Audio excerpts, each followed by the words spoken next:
Hey guys, welcome back to my channel. In today's video, I'm going to show you how to use Parakeet AI for Zoom meeting step by step. So let's get started. First, open your Parakeet AI dashboard using your browser or desktop app and log into your account. Once you're inside, you will see there's the main home screen with different options.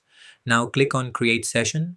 This is where you set up Parakeet AI for your Zoom meeting. Enter your company name and job description or meeting purpose so the AI understands the context. After that, click Next. Now select Create Free Session. You will be asked to choose how you want to run it. You can either open it in the browser or use the desktop app. For better performance, the desktop app is usually recommended, but both options work. Next, open Zoom in a separate window or application and log into your account. Start or join your meeting as usual.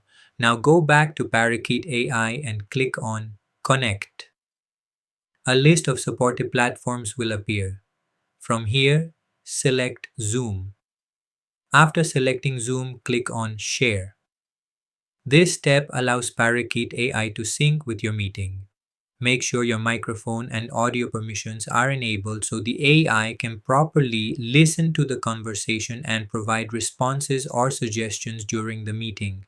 Once everything is connected, Parakeet AI will start working in the background and help you during your Zoom call by analyzing the conversation and assisting you in real time.